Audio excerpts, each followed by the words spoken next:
nkoma ebunie yenu si ajide nkoji na aga n'iru biko ka anyị gbakọ kịta wee kene Eze-Ana Eze-Ana ga-adị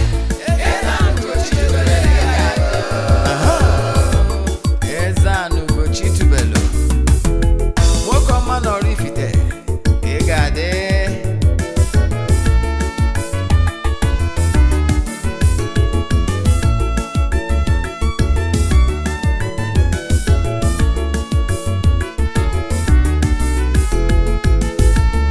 Ọdịnala bụ eziokwu ọdịnala bụ ụzọ ndụ ịma na o nwere olu na-eti mkpu na-asị ụmụ Igbo chigharịa ụmụ Igbo chigharịa kwa mbọsị ọ na-eti n'ụtụtụ n'abalị ọ nọ na nkuzi Eze-Ana ugochitubelu onye ọma na oraifite onye mgbasa ozi ọma ọdịnala gaba n'iru Eze-Ana ugochitubelu onye mmanya ji eme ọnụ ọdịnala bụ ụzọ ndụ gaba n'iru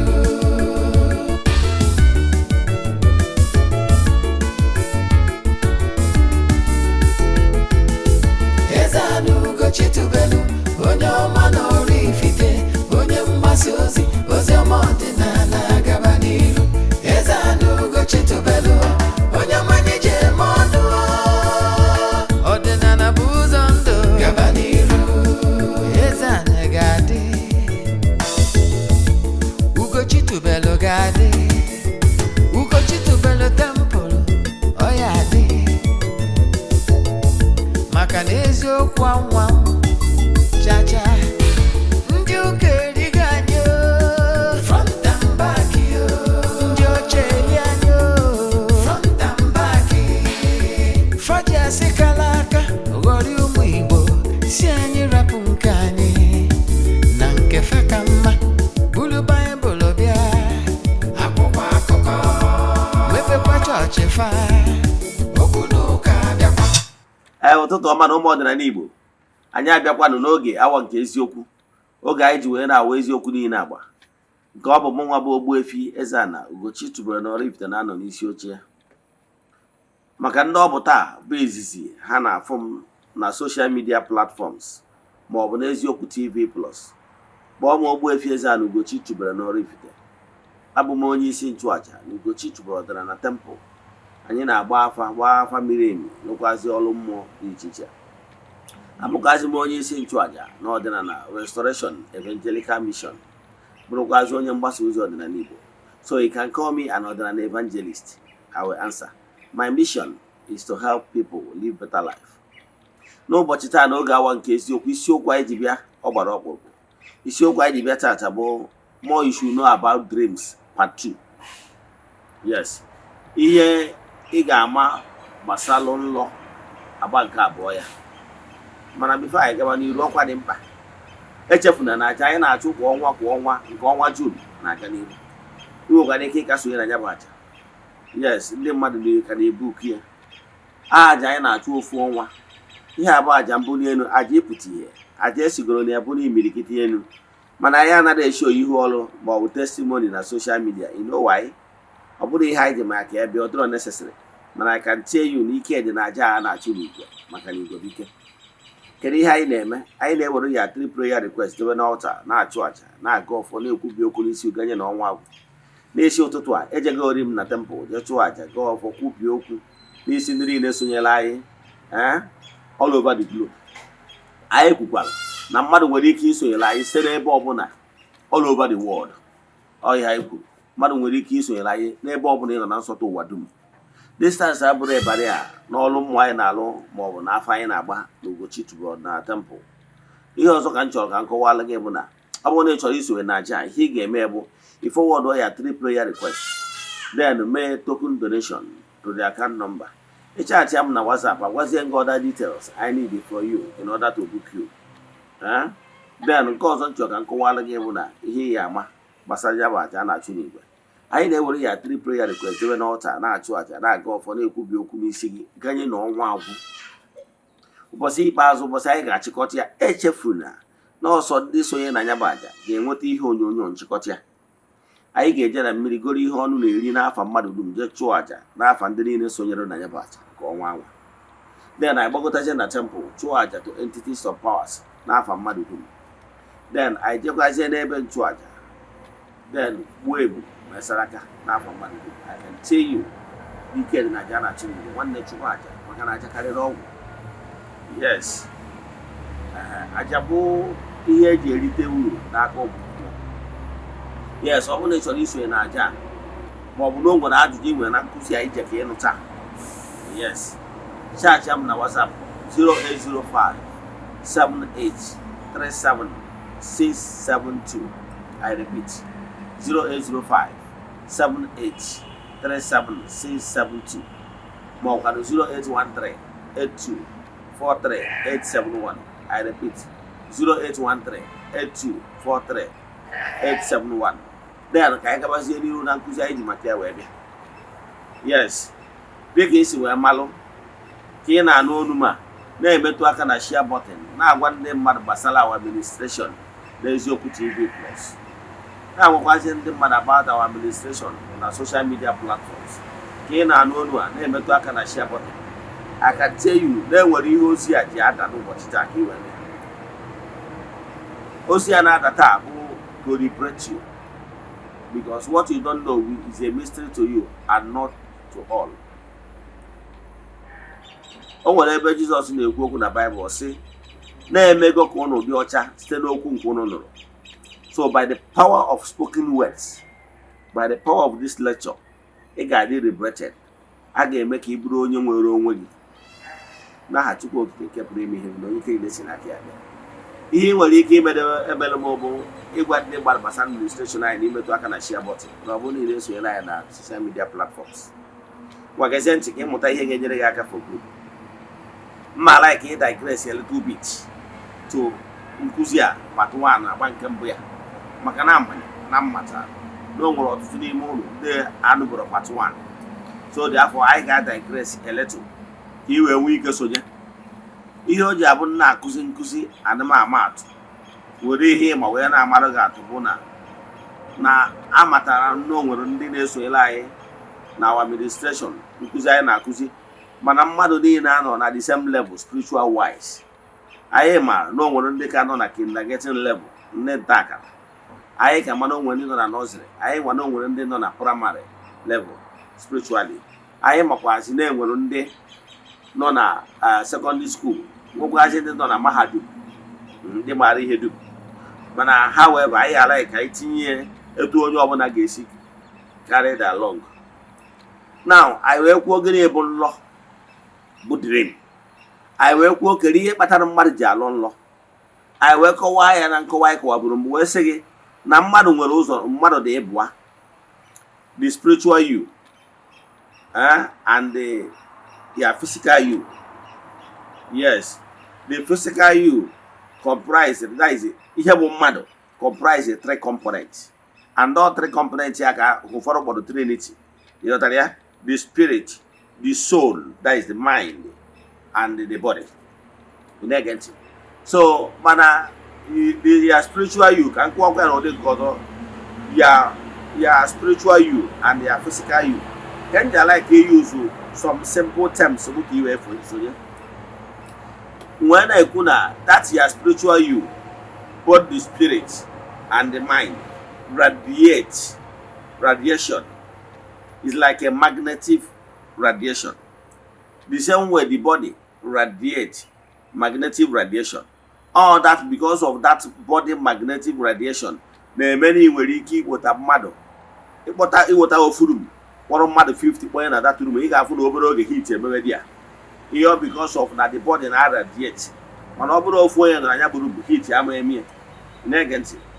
O nwere heat the body na radiate on its own. So because of that magnetic heat yanwa, the body and the spirit na-enweta. So the two magnetic radiation na magnet family ọnya bụ na mmadụ dị ndụ na ndị dị ndụ. Wee kọwaa mana ọ bụrụ na mmadụ lahụ ụla anyị nwa mere ihe gbasara kọmputa ga-agwa gị na kọmputa na o nwere oge anyị hibernate ya na kọmputa na sleep. At that point in time, ihe a na-achọ ịkọwara gị bụ na that point in time na the computer adịghị arụ ọrụ in full capacity. At that point in time, the computer gonna consume less battery. Maka na the full organs, as in the full components of that computer is not fully awake and na-arụ ọrụ etu o kwesịrị isi wee lụ. Therefore, at that particular time, computer ga consume less power. Yes. Not exactly that thing we hear when you fell asleep. When you fell asleep, you hear some of your organ amana lose all. You know the idea? All the organs in your body can roll 100%. Some can roll with minimal power. You got idea? So, but because na organ wanna lose all with minimal power, the radiation, the current on our radiate Ogbuefi up with the spirit has been reduced. That power, that 100% power, the body radiation you will grab the spiritual radiation, you will remain alive in the life of the living. Adigo losing because now the body radiation reduce the quantity of radiation power or they provide in order to form the spirit. So therefore, everyone go lose connection in agency. Everyone go lose connection between the firmness of the spirit and the body. At that particular time, the spirit will begin to wander. The spirit are go a little bit detached because they are alahola. So when spirit is a little bit detached from the body, the spirit can travel to far and near. Your spirit can travel to the other worlds. Your spirit can travel as far as the ethereal realms in the world of the spirits. It can travel to the medium. It can do astral travel. It can even be here. As while asleep, you will be seeing your brother in UK. You can even see yourself in UK. You get maybe discussing with one of your uncle in UK. Yes, in the ime because of the power of the soul travel, the spirit will have ability to do. So at that point in time, it will grab information maybe beyond your vicinity. At that point in time, it will the body may astral travel or soul travel. Now, what travel that in hour where you get a picture every for Auntie Ngozi, your auntie and many instances. Your Auntie Ngozi in Lagos. When your Auntie Ngozi is telling you that she's not feeling well, that he's sick, you understand? What you can do now that medicine, I'm not going to lose your wall. We can say that's herbal medicine. When we're in a village, your daddy, the idea you been there, draw. Malaria or typhoid. Or that malaria medicine yes, malaria will be Korute Akana Lagos. Abroni Boya Makisa, one law. All the obvious that Auntie Ngozi the sick at that particular moment. So when or not the sick at that particular moment or in few days time, not the go very near. Now Auntie Ngozi will fall sick. So when you wake up in the world of the living, you will get a watch again. Auntie Ngozi, no the quaka hardria. You know, then I talk about Auntie Ngozi in a phone, came on a horde queer. He the because of na soul travel go ebe Auntie Ngozi is crying and looking for help. So I want to watch what I don't love ma or you need to look at mother waggy na Auntie Ngozi either on at the moment or no need to go pay attention to health, yeah. Makanon will keep few days to come and think of that annoya. I want to hear that. And my check while and in cable is your kubuna. You will do your phone about Auntie Ngozi maybe that day or after the always guess in their hard rock here. You wear that one I can't one I say no we here for not the other day. You get it. So at that point in time, the body can actually, the soul can travel. Your spirit can travel to a far distance, trying to grab some information from the medium. So nlọ abụrụ ihe eji eme joke. Adị m ekwu maka ndị na-alọ nlọ ịba. Nlọ dị ụzọ na-abụ. Nlọ dị ụzọ na-abụ. O nwere ndị na-enwe negative vibrations. Enwere nlọ bụ abụrụ real nlọ. Ọ bụrụ a message from the beyond. No. Kama na ọ bụ imagination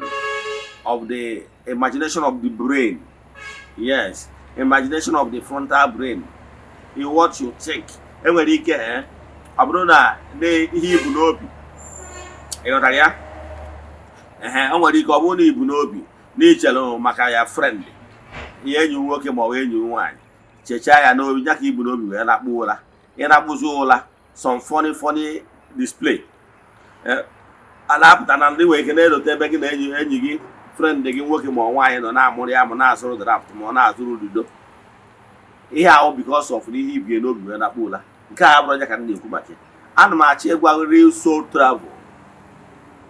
Ihe bụ deep sleep. And when such ones happen, and the mgbe na o mezu like mụnwa, abụrụ m onye na-alọ nlọ everyday. However, ọnwa a n'ihe ọbụla egosiri m ihe dị mmadụ iri nlọ ọbụla. Ọ bụrụ na egosi m ihe na nlọ, once I wake up, I will remember it from beginning to the end. And that thing ga-eme. And the bosi ọbụla that thing mezuru, a ga-abịakwa gwa m to my hearing that nlọ anyị lọrọ 3 weeks ago not ka ọ bịara na mmezu.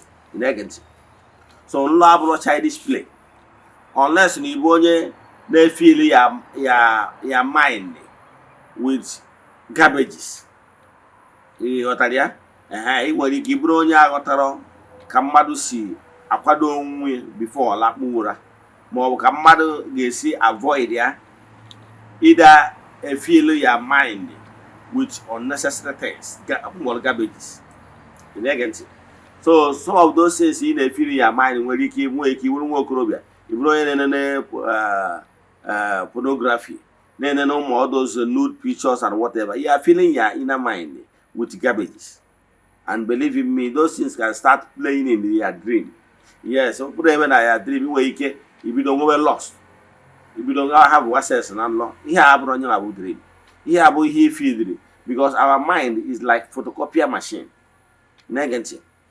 Ọ bụrụ ihe abụ nlọ, ana m achịkọwara ihe bụ real dream. So ụdị nlọ ahụ mara atụ ya kịta na ụdị nlọ ndị ọzọ ka a na-akpọ nlọ ịba. Ndị a enwere ndị phantom truth dị na ya. So therefore, ọ bụrụ nlọ, o nwere ife ọnwụ. Ihe abụ just what you copied to your mind. Ọnya displayed when you are asleep. Ha ka anyị na-akpọ nlọ ịba. Mana real nlọ bụ na ịrụsịa ya ọ ya dị so real, and ịrụsịa ya ọ ga-enwe meaning, and then nwere information a chọrọ ịpasịrị gị. Ọ bụrụ akụkọ just bagaba. Ọ bụrụ akụkọ just ka ọ bụrụ to fulfill all righteousness. No, ọ ga-emezuriri. Ịghọtara ya? Now ka nkọwaziere gị ihe wụ nlọ. Ihe batara agwago gị etu ihe batara mmadụ ji alọ nnọkụ ya.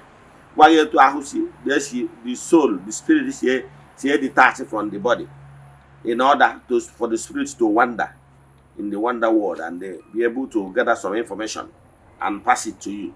Yes, akụwagoro gị nke a. Ihe ọzọ nchọsi ka nkọwala gị wụ n'ihe anyị kwuru na part 1 bụ na m gwara gị na mmadụ nwere 2 brain. Yes, mmadụ nwere 2 brains, that is the frontal and the back brain. Nwee sị na the back brain bụ the spiritual brain. Na-ebe a maka information ọ bụla ị nweta na nna na-ebu ụzọ anụ. Then we pass the information to the frontal brain, because the frontal brain bụ the intellectual brain. Ga-enyezi whatever i dream na nlọ earthly concept. Nyezie earthly meaning. Ịghọtara ya? Wee kọwalụ gị sị gị na mana ọ bụrụ na enwego disconnection between your back brain bụ your spiritual brain and the frontal brain, ifuru ị ga na-eme ịlọsịa nlọ ichezọ. Yes, so many things dị responsible. Enwere ike ọ bụrụ na your spiritual channel, the cord connecting there has been bastardized by with a lot of distortions. Yes, enwere so many spiritual distortions, like the abracadabra and the kabashin and rest of them. So yeah, they want to the spiritually connection adults are alive. So you know, just now walk on the land of the living without that spiritual impression. Because let me tell you, before anything will happen in this gross material world, gross material is this world you are seeing. That thing must have taken on form in the spiritual realm. And I can tell you, what here that happen to bam. Before I hear what happen in this gross material world, it has been taken on form. And once you are spiritually alive, you will be warned. I remember that time when was a catastrophe, I think in US. There was tsunami. There were so many natural catastrophe. Loss of life was as in so many damages, both house, material things, and the human lives. That early morning of that particular day, a dog was captured in the camera coming on the main road, the entrance of that particular major road that leads to that particular town. That thing happened in US. A big dog was sighted in camera, barking serious barking. This kind of barking is something different from normal barking of a dog. When a dog see a stranger, it normally barks small, yes. But this particular barking, the tone and the consistency is alarming. If you are somebody that is spiritually alert, by that special barking of the dog, you will sense that something is about to happen spiritual wise. You know why? Because dogs have the ability to sense when there is disharmony in creation, when there is war. Well, I don't know how to put it. Harmony in creation, when something terrible, when punishment, when the natural forces is losing, when those unseen forces is angry with man. And the mystics have this ability to sense and see them before a man can see it in the carnal way. Remember the story of Saul when he was going to Damascus to go and kill some people. He is trying to go and commit murder in the name of fighting for what he believed in. And the horse he was traveling with saw a natural being that was very angry with Saul because of what he tended to do. And at the stage, the horse he was traveling with refused to move again.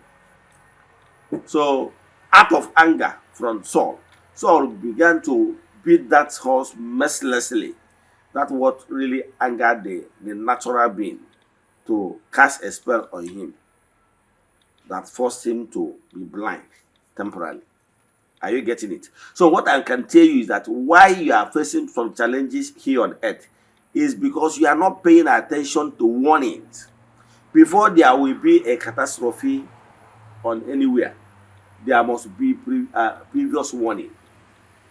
But why man normally run into those challenges that you were warned, but you didn't pay attention because they were here. They can hear what they keep on your o nwere nwanne anyị nwoke tiri n'egwu na I think 80s, ndị nwụrụ anwụ na-aga ije erika, ndị nwụrụ anwụ na-aga ije.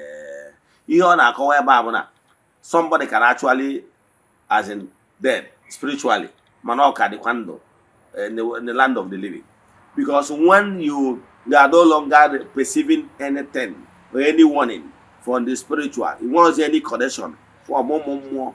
Believe in me, you are like a dead corpse. You know why? Because one of the here now one, you can easily hang yourself, you can easily put yourself into danger. Because it was in warning. It was to see perceive. No one here that Jakime. But only when they pay attention to your chi and your forces. Believe in me, so certain things show him, you perceive it. Even if Boronia Batana, about the moto, only you can only travel rich. Abia we an abania. Ya motor ahụ ọ chọrọ ịba, that computer motor ahụ ọ chọrọ ịba, ya abazini ya ji ebe computer nke ọzọ.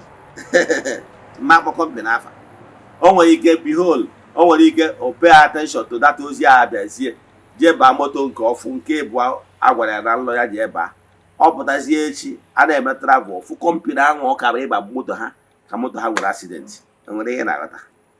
Ana m achọ ịkọwalụ gị na before any catastrophe eme n'ebe ị nọ, I want the spiritual alert. I want to go before now.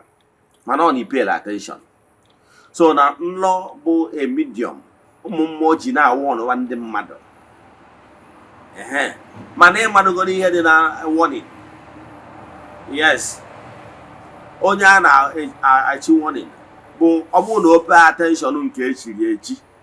Next time efekwa another warning nyekwa ya. Mana ọ bụrụ na ihecha ya warning, o si na ntị nke aba, o si na ntị nke ọzọ pụọ. Ihe ya aja ọjị ya na nwa ha dị ya n'ihe. Ma agbacha ihe sọrọ ya ka ọ na-eme. Therefore, ị nwere ike ịdị discouraged. Next time, he might not even decide to warn the person again. Ọ ihe abụ ihe na-eme gị na ụmụ mmụọ. Iji arụ ọnụ into problem. Ime ọrụ o nwere onye nwere ike ọchọcha ihe onwe ihe mgbochi chọrọ ịdakụ ya na-eburu ụzọ na ndọgwụ ya. O nwere one of my friend bụ my birthday mate. So, o si from a rich home anywhere. So, wee bụrụ na mpịa nwere meeting, that is business meeting, mpịa chọrọ ime travel to Abuja. So when we meeting with your other partners and the friends and whatever.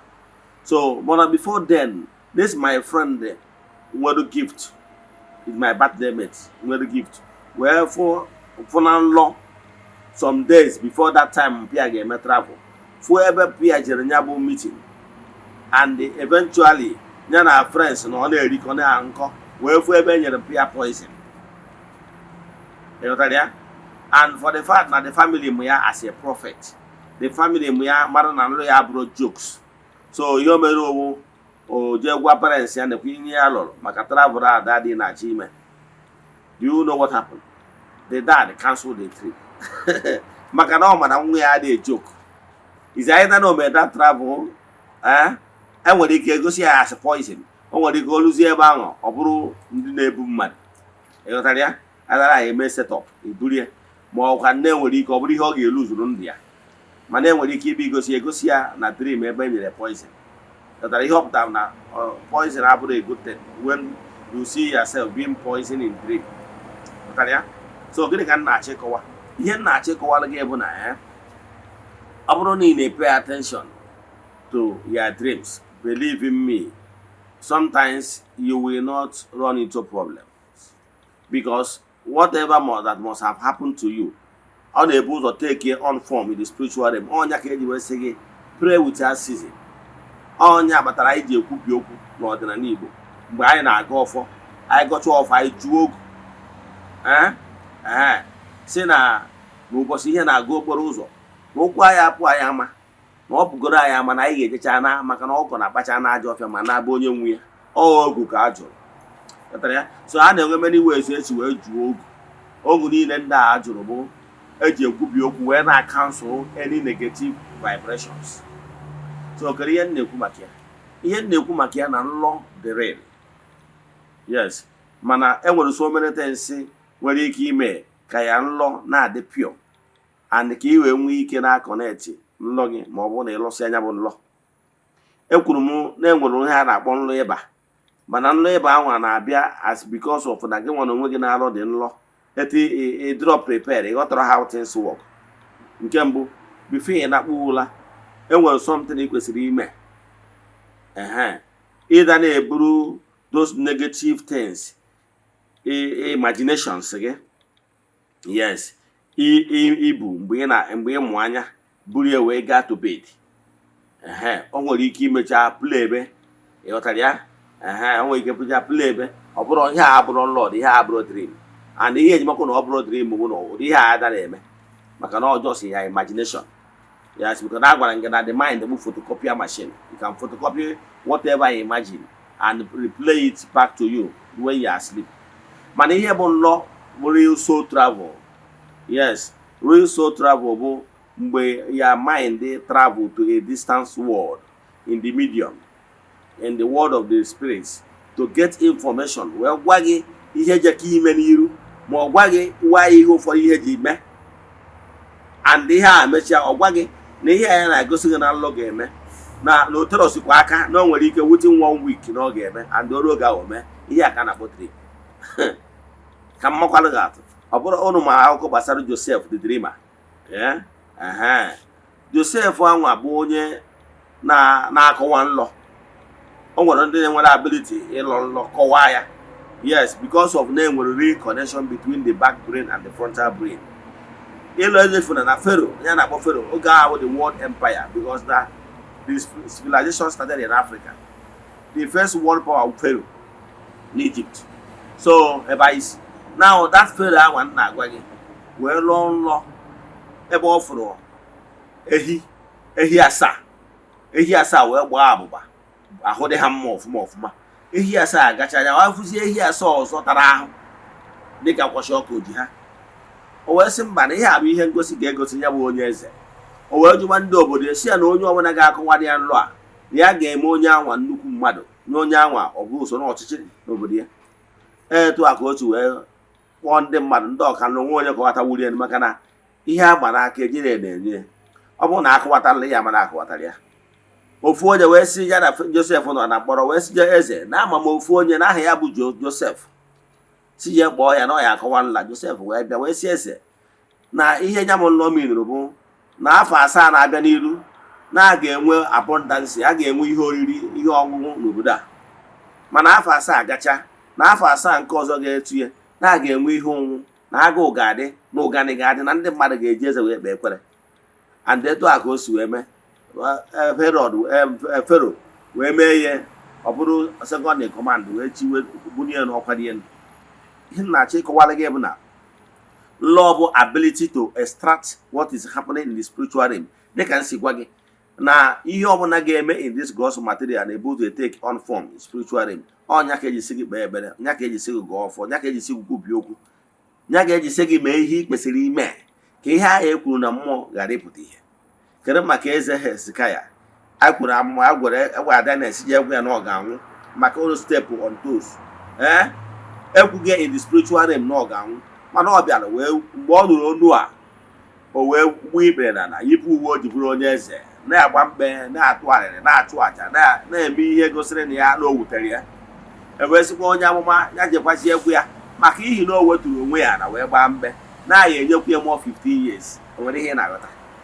Ihe na-achọ ịkọwalụ gị bụ na amụrụ m ihe na-agabiga, amụrụ m ọnọdụ ịnọ na ya, mana I can tell you na ọ bụrụ na ime ihe ekpere n'ikpe na ezi omume na-enwere ike adịrị more years, enwere ike iwepụrụ ya mgbudi nọ n'ụzọ gị mgbe ọka mebọrọ, mgbe ọka nọ na spiritual realm, enwere ike abat ya.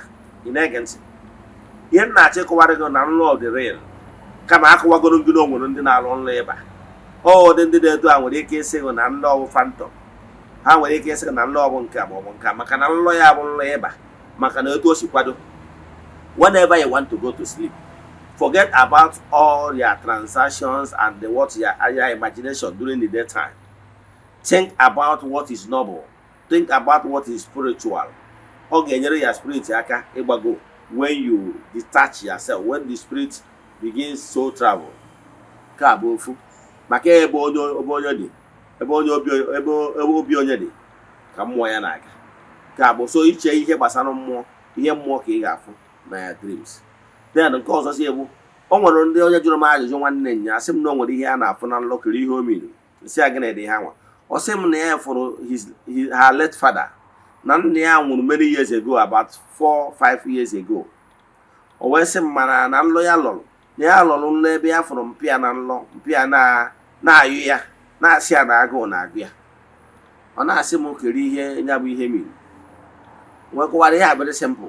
Enwere ọtụ ndị mmadụ lọgoro nlọ for their late relatives mugoro many years ago na nlọ ebe ha na-complain na agụụ na-agụ ha. Ọ bụghị ha na onye uzuo the word na agụụ na-agụ ya. It's simple thing. I can tell you na o nwere ihe ị kwesịrị ime. O nwere one family mma when their late father died. Ha bido notice so many things, funny things na-eme na be ha. So funny things ya na-eme na o nwere ike cabin biscuit so ya nwe nọ na ụlọ ya wepụ ya kpụrụ biscuit one ma one. Yes, ya pụtazie echi eje ebe ahụ cabin biscuit ya dị fụ na cabin biscuit ya na-ewepụ gị almost 10, mana na ya dị sure nọọsụ only 2 ka ya were. Ya so mana ebezi wepụzie almost 10. So mgbe ụfọdụ o debe ihe bread ọtọ bara atọ, that is ọ na-afụ many things. Ọ dịghị asị o nweziri ihe na-abịa esu eri ihe dị na ụlọ. Mgbe ọ bịa gwacha m nwesị oke na ya late father ka nwụpụrụ anwụpụ after ka emesịa wesị ya je feed nne ya o feed nne ya ọkwụsa ihe na-achịkọwalụ like this particular lady now sị na ya fụrụ nne ya nwụrụ anwụ nne ya wee na-asị ya na agụụ na-agụ ya simple thing ka ọ ya eme o meghara ihe a simple thing na-akwụsị simple thing ọ ya eme bụ ya je feed nne ya ịma na mmadụ na-efeed nne ya iche na onye nwụọ ọnwụpịa anya ihe kpatara iji eche etu ahụ na ịghọtara how things work. I'm a living witness. Even when my dad died many years ago, over 12 years ago, o some certain things in our already other metua, Jana way to go some sign. O melum but not cheap at the at that particular time I was able to grave it because I'm waiting my father acquired the Gonoka. What any sign, no block, nothing, what anything. At the stage I am also the exact point. Because I'm going back in order and chose a campaign here in Mama to that place. We couldn't find it. Or just work here, one year to work here. Mamma was I'm going to actually make foundation. If not, my foundation would have gone on top of the grave. So, but I'm possible block made you well on my house. About 4,500, about 5,000 blocks. But I'm possible the block. That block now was Yama, can the grave with the Rebama. We have 1 year over 10 years. The grave be a Caroline, that is it. I grave on the side. Bawa, season at the end. Before that is the rectangle. Guys, and the ever mark the booty able sorry. So, or you don't be a share, you know, I don't know them never. Mark, I do the shape, see a man say exactly the place, everything. So, I'm not check while again. Every time my father was in a buy it to the buy see me. I want a man was here. Only Hannah bombarded a born naive. Guys on a burial was done completely. My neighbor had managed a born near few. I want to buy, I want a born on naive, he made if you were another person burial. So here you have managed a born near few. If you go see an Naya, Mutan, Mutan, Madam. So any drink a Mary Ife. You have got to do a mona, send them, but none of them if you know what. Oh, your mother, her mother, you don't know to be you. So it was a case of me. So my father was 9 years down the line, remember. So when I asked my father, now that year, married, I will hear, say an old no may go, and may marry an Easter. And I had like 3 months before Easter. And before months, so well, we're all. But before then, I got to go my late father, name, now I got the orgy anyway. So whenever I was seeing a woman, Fuego from Ogbuefi, and maybe, before that time, with this kind of money for that even scare me. I can tell you, they come for the first motor ngolo, SUV ngolo, Honda is. Now that time can go there. Because we did go for then there's an account of now for millions. In case you go to Eze-Ana, I'm one of my parents, my mother and my siblings. Now I'm sure I bought my father. My brother said, the age of we're going to say, I don't worry about that. We did go for there. Before that day, I made that, then you go to the motor. So my brother don't worry, I was just not that day I made it. Then mother did go here that day, boss, my two everywhere. You know, so here, not check what again, where you kitchen and then not at all. There, St. Antonio of Padua in Apple, Nagaki adactive, or whatever. St. Antonio of Padua, won't yamba. You know, on all the naked that get an neighbor, I made John. You get what of Usman from Kafanchan or from Sokoto, and there you are Mumbal. Or one neighbor, John, you put my mom brother. That you go on can make it. So it will happen again, very active and more. Then I born St. Francis of Assisi. The morning, what I St. Francis of Assisi, or by your mom, I am much in the house. But I won't need what my uncle. That I go, one day my mother, I bear your because many it. You got there? The 2 according and more so. I don't know now way for Nagan and more on our wagon. I go on idea. Please do the needful. It was a may aspect. We are no in the nature of home headed to a half miracle and Guayana. One now of here. Cabro go come. Macanonia can sonny, Sonny can. And our boy ancestors have been and Kaibago Nago. Only Mononago Nago and Walume. Tomorrow. Money, Jody Biafo, or one more of Najofia. ịmụrụ na anya bụ nsogbu a na-adị n'ezinụlọ a na-ekwu na mmadụ ya anwụ na mmadụ ya anwụ, ịmụrụ na dibịa bụrụ ọnụ na-agba afọ ọ na-ada n'ozu ya anwụ na ozu ya anwụ, ma anyị nyejuo ya afọ ihe anyị ike emebe. Ka m kwụsị ebe a. Ihe m na-achọ ịkọwara gị bụ mgbe ọbụla ịfụrụ nlọ ma ọ bụ na ịfụrụ nlọ ebe a na-achụ gị, ebe a na-agba gị ụgwọ, ma ọ bụ ebe a na-agba gị egbe, ma ọ bụ ebe a na-achụ ka egbuo ka eke gị agbụ, ịgbakwana nkịtị, ma ọ bụ na ịlọtara onwe gị na nlọ ebe a na-achụ gị, ịpụtazie n'ime ọhịa ike ahụ ibe find your way, ịgbara nkịtị. I'm a living witness. O mere m in the past. And ozugbo ahụ m fụrụ onwe m n'ime thick forest, I couldn't find my way. 3 months down the line, all my investment begin to crumble. Maka na ihe ọ pụtara mgbe ahụ bụ na mmụọ na-atụchigo ụzọ gị. So mgbe ọ bụla ị lọtara ụlọ dị etu adị very scary, ịgbara nkịtị, ịmaghị ihe ị ga-eme n'ime ọ bụrụ na ị bụrụ interpreter, ị nwere onye ga-atapụrụ ya. I can tell you to go to Afa to help you. Ka m kwụsị ebe a. Inwe ajụjụ na nkụzi a ma ọ bụ na ị chọrọ ka agbalị gị afa mmiri emi, send them message na WhatsApp 08057837672. I repeat 08057837672. Ma ọ bụkwa